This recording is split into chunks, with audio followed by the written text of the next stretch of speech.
Welcome Trinidad and Tobago to our News 4 report, a product of the Government Information Services Limited.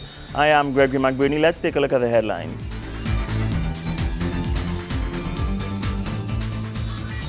A call at this year's Institute of Chartered Accountants of Trinidad and Tobago annual conference for persons to take risks while upholding transparency and accountability in business. Trinidad and Tobago secures 4 awards during the grand opening of the United Nations Conference on Trade and Development World Investment Forum in Geneva. And the Charleville Walkover is officially opened, the turning on of decorative lights for the upcoming Diwali and Christmas seasons done at the same time.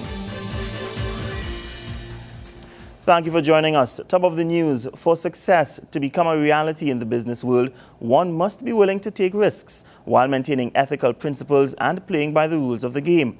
This is the message sent during this year's Institute of Chartered Accountants of Trinidad and Tobago's, or ICAT, conference.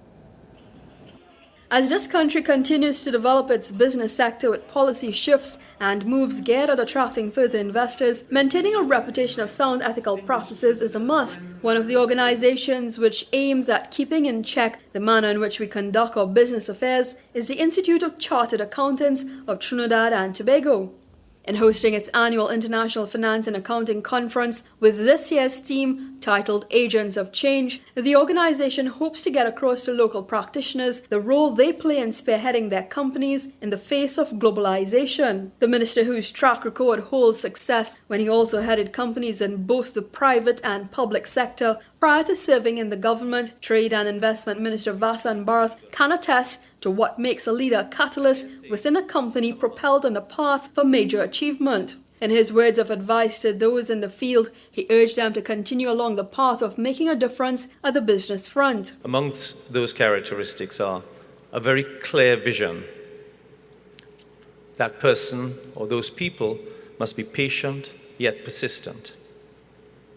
They must ask tough questions, and they must be knowledgeable and must lead by example. Indeed, we must be emboldened to act differently. I dare say that some amongst us may even claim that change agents act recklessly. That difference and boldness, I believe, can be no better fronted by our leaders in the private sector and our leaders in government. Such is the tremendous importance and influence of the role of change agents, that they're not only shaping, but they're changing the future.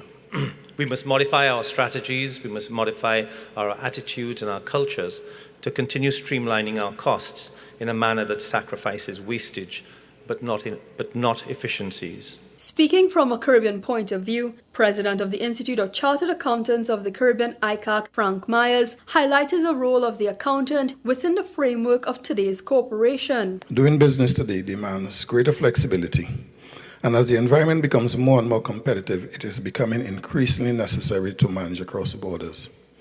At the same time, there is additional focus on the development of human capital as employees advocate for greater flexibility while they seek to manage their work and social lives. Today's professional is therefore called upon to operate in an atmosphere where technical know-how is as important as the possession of analytical and reasoning skills, leadership and supervisory capability, the old age values of honesty and integrity, as well as knowledge and foresight to provide advice and guidance on how to bridge the divide between how we operate now and how we will need to operate in tomorrow's dynamic world are all critical to individual, as well as corporate, national, and regional success. Minister Bharat spoke of some of the policies and changes government has been pursuing aimed at providing that shift needed in the business sector. So therefore, when you try to clear the bureaucracy, clearly you come across some resistance. But you've got to be dogged. And as I mentioned at the start, you've got to be persistent to ensure that people on the other side know that you're serious. And that's what we did. We were persistent. So when we reduced the number of days to start a business, many of you accountants will know, from 43 days down to 3, we had to be persistent because it was a culture that had existed for 50-odd years. This year marks the 45th year the organization has existed as a local body with responsibility for regulation of the accounting profession. Kimberly Calawan, News 4. Meanwhile, Trade, Investment and Communications Minister Vasant Bharat reveals during the function on Tuesday that Trinidad and Tobago's InvestTT won an award for attracting foreign direct investment. The 4 awards were presented during the grand opening of the United Nations Conference on Trade and Development World Investment Forum in Geneva. He was speaking from an email sent from President of InvestTT, Raquel Moses, who was present in Geneva for the award. The award was given to InvestTT in Trinidad and Tobago for a project that was submitted, which is in recycling of waste. And it went on to say, today InvestTT has a great deal to celebrate. In fiscal 2014, we closed over $47 million in investments. And we have 2 potential investments in our portfolio totaling $3.9 billion. We have recently been ranked in the top 20% of investment promotion agencies in the world, and now we are one of only 4 agencies in the world to show excellence in investment promotion in sustainable development. Still with news of Tuesday's ICAT conference, this country's president, His Excellency Anthony Carmona, brought greetings at the opening session of the 2014 annual International Finance and Accounting Conference of the Institute of Chartered Accountants of Trinidad and Tobago. Addressing the gathering, His Excellency highlights the importance of upholding accountability and transparency in business. Noting that the institution was formed by an Act of Parliament in 1970 with its mandate to regulate the professionalism of accountancy, President Anthony Carmona said this particular mandate has evolved. The conference theme, Agents of Change, Shaping the Future, he says, recognizes that to shape the future, we must become agents of change and, in particular, positive change. For example, I have a number of young guests here with me today. The President's student ambassadors, students who will no doubt shape our tomorrow. My hope is that the opportunity you have so generously provided to engage these young minds with international best practices will bear fruit, and they will come away with a greater appreciation of the local, regional, and international issues that are of concern to the world of work. He said his hope is that young people will begin to think how they can join the profession of accounting through their interaction with international experts. The president says these youth initiatives are programs he implemented since his inauguration because he found that throughout his life there has been a disconnect among the nation's youth. And in terms of the solution-solving demographics that are sometimes required of us, in other words, they have in fact been very faceless people in the lives of business, in the lives of commerce, in national life. Commenting on the role of accountancy in Trinidad and Tobago's business, His Excellency says it is pivotal, providing that the practitioners adhere to the affirmation standards of transparency. The future of business rests in the hands of those who can navigate the turbulence of a new and burgeoning financial markets. Those who provide counsel tempered by financial responsibility will become the conscience of our financial systems, shaping the future. President Carmona is of the view that we must nurture and encourage a philosophy of proper fiscal management that revolves on firm principles of integrity and accountability. Noting that change is inevitable, he said it is up to gatherings like this to chart a course to determine how it will be met and how the generations to come will view our actions. Joseph Lopez, News 4. More news right after this.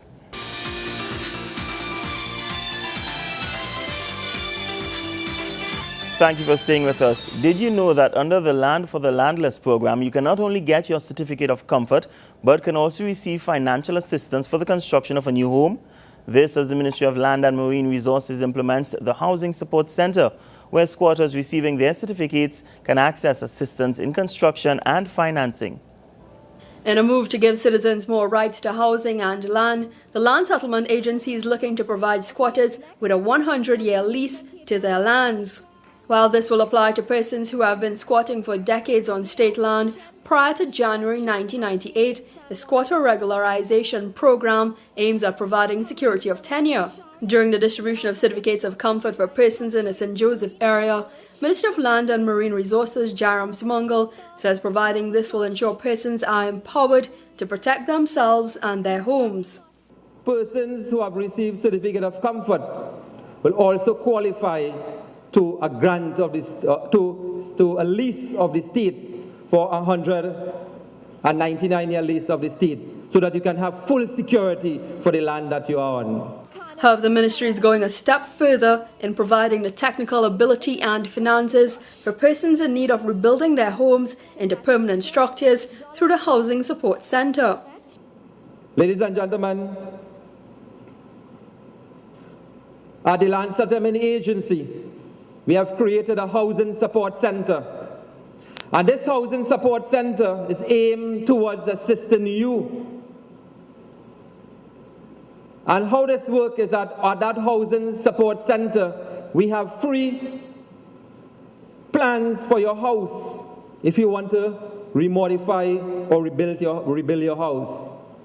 We also provide technical ability and technical capacity by in-house engineers and in-house engineering technicians. We have qualified over 200 contractors, and these contractors have been trained in both concrete and management capacity. And these contractors, we will make the list available to you as well. Small contractors, micro contractors, and we'll make them available to you so that you can choose from these lists. And these are people who we will engage directly on your behalf to ensure that your construction, your redesign, and your infrastructure will be done according to town and country planning and will be done according to engineering standards as well. The minister warned persons who are squatting on state lands and collecting hefty fees for renting properties by vowing to rid such activity when government undertakes proper investigation of each request for land. A person with HDC house on squatting land. They have rented out their HDC house and they are squatting on lands. There are persons with lands along the Eastern Main Road, with buildings along the Eastern Main Road. They have rented out those for thousands of dollars and squatting on state land because the state is now moving aggressively with respect to regularization and helping poor people who have been squatting on land. And we are looking at these. So every single application that have been received by the ministry is thoroughly investigated. During the ceremony, over 102 certificates of comfort were distributed to squatters. Kimberly Ram Kalawan, News 4. The Minister for Tobago Development, Dr. Delmon Baker, is assuring that initiatives like the Women for Women and People Helping People programs will not be halted by the 2015 general elections. Here's more in this report. 2 years from now, hundreds of men and women in Tobago will have acquired the skills needed to open and operate their own business.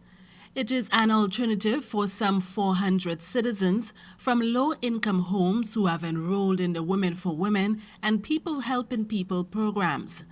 Speaking to participants at a luncheon held recently, Minister for Tobago Development, Dr. Delmon Baker, gave this guarantee. I told my peers, not this program. We will contract everybody who's engaged for 2 years. And regardless to who becomes Prime Minister or not, they will have to pay you for 2 years of your contract. So that you are not dependent on me in a year time to feed yourself and your family. People helping people so they don't need politicians anymore. Minister Baker added the program will offer women a savings plan to finance a business idea at the end of the 2-year period. Every month, $500 of your stipend goes to Unitrust to save. And once you make 75% of your classes and you complete the program, that money can then be used between you and the other women to start your very business. The minister also assured that state funding will be made available for new entrepreneurs who need further support. We will match your proposal. Yes. 50-50. You come with $1, yes. The ministry will add another $1 to that.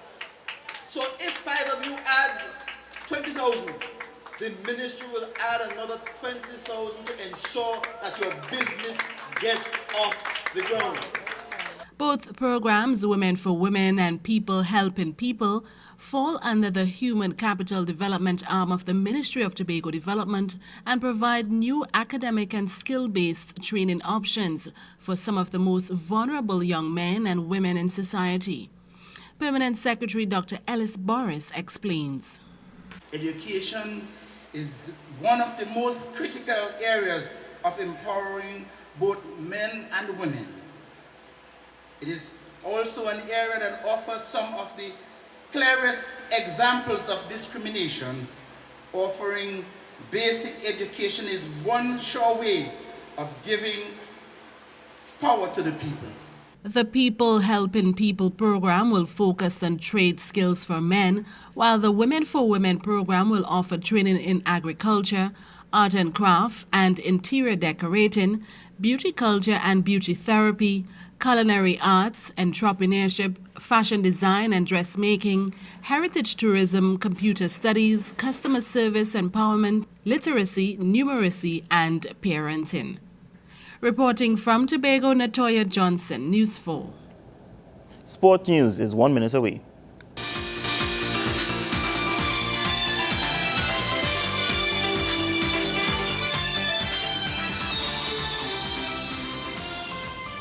To sport news now, the Trinidad and Tobago women's national team is presently in the U.S. for the CONCACAF Women's Championship for a chance to qualify for the Women's World Cup 2015 scheduled to take place in Canada. News 4 sports team consisting of senior sport correspondent Wayne Cunningham and videographer Nicholson Paul has this report. Team Trinidad and Tobago arrived from their pre-tournament camp in Dallas, Texas to a wet and windy Kansas City, Missouri ahead of Game 1 in the CONCACAF Women's Championships. And according to Coach Randy Waldron and his staff, all is well as we await the United States. Coach, a minor furor was brewing down in Trinidad regarding the welfare of players during the early part of the tour. Tell us, is everything okay right now? Yeah, everything's great now. I think finally the ministry came through for us with some funding and the federation and got it sorted out a little bit. I think we were all a little panicked early on to not know what was happening, you know, and so I think a little bit of the lack of communication. But things are going great now. Since that time, was things on the field going okay also? Well, we had a little bit of a difficult time there in Trinidad after the Caribbeans. The tournament, just trying to get facility and get the players there from work in the afternoons and things, and that's when Petrogen came in big time for us and put us up at their beach camp. So we were able to get all the players there all the time, get them fed, and we could really focus in on some training. So I think once we qualify, and I'm gonna say once we qualify, Petrogen will owe them a big debt of gratitude as well. All right, but moving forward now. The game is a couple of days away. You were the team in a pre-tournament camp and so forth. Tell me the mood in the camp with regards to the players now. Yeah, I think the last 3 days in particular have been really good. But when we got them to Texas, finally we could get a little bit more focused. Being home for me, I knew a little bit more what we had in terms of facilities and how to get some things done. And the players now are just thinking about the game, and that's what we've told them is let us worry about everything else, and you guys just focus on, you know, these 3 group games that are going to be vital for us. But it's been a really good week here in Texas of preparation. Any concerns going into Game 1 with regards to the injuries and so forth? Yeah, we've got a few key injuries. You know, I think the big decision is going to be we've got 3 or 4 players nursing some hamstring injuries and a groin injury, and those take a little time. So they're going to be close as to whether they're going to be ready for the U.S. And I'll just need to make a decision whether we need to play them in that game or we hold them out and try to be another couple of days rested for the next 2 games. So these are some coaching decisions that we have to make. But there are a couple of key injuries to some key players that I think we've got a few concerns about. Okay. Coach, your reputation is well known throughout the game, especially in our region, you know, and it will be, your opinion will be vital and respected if you tell us what you think about Trinidad and Tobago's football at this level at this point in time. Well, I can tell you this. My experience being in 2008 in Trinidad for the U17 World Cup and to this particular team, it's night and day. I think the level's grown tremendously. Credit to all of those coaches and the federation and all the grassroots people in Trinidad that's grown the game. This is probably the best, I would guess, the best team that's come out of Trinidad in a long time, and really, really impressed with the talent level. Coach, you say at this point in time for this qualification from CONCACAF, it's about the best chance Trinidad and Tobago will have to qualify for a World Cup. Any added pressure? Well, there's always pressure. You know, I think as a coach, you're always under pressure, just like the players are always under pressure. So, yeah, there's always pressure there, but I think that's what all of us that are competitors, that's why we, you know, it's why we either play and compete as an athlete, or it's why we coach as coaches. It's we're competitive people by nature, and we'll be our biggest critics. You know, if this doesn't work, I'll be my biggest critic. You know, so it doesn't matter what others say out there. We'll put enough pressure on ourselves, but I'm really confident in the team, and I'm really confident in the staff that we can be successful here. The journey starts this Wednesday versus the United States at Sporting Park in Kansas City, Missouri, on the road to World Cup 2015. I'm Wayne Cunningham in Kansas for News 4 Sports. Good luck to the ladies. More news after this. Diwali is just over a week away, but it also means the start of the popular event for the season, the Diwali Nagar, which officially opens on Tuesday evening.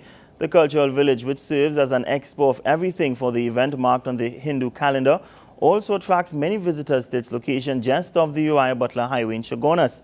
In an attempt to get into the festivities, which will also run into the Christmas season, the Ministry of Works and Infrastructure unveiled street lamps adorned with colorful bright lights. The occasion also served as the opening of the newly built walkover for pedestrians looking to visit the Nagar within the week. Mayor of Chaguanas' Worship Gopal Budan praised the initiative and gave an idea of those the walkover will serve. It's been long in coming, this walkover. So many years talk about this walkover, and I'm happy as the Mayor of Chaguanas to be here today to be part and parcel of this opening of this walkover, which will coincide together with the Diwali Nagar tomorrow. But also, more importantly, the walkover is for all the new buildings that are going to be constructed in this area, the open campus of the university, the head office of the Ministry of Science and Tertiary Education, and also Kariri and all the other government offices that are coming here, as well as also for the residents on the other side of the highway to commute on this side of the highway, and as well as workers and shoppers of PriceSmart. So this is long in coming, and you know, it's a very happy and proud day for us in the borough to have this walkover here. Well, good news for persons visiting the Diwali Nagar. And that's how we end this edition of our News 4 Report, a product of the Government Information Services Limited. Remember, you can view a repeat of our newscast weekdays at 6 a.m. and feel free to visit our Facebook page, www.facebook.com/OurTV4. Also, be sure to visit our YouTube channel at youtube.com/TheGIS Ltd. I am Gregory McBurney. Thank you for joining us.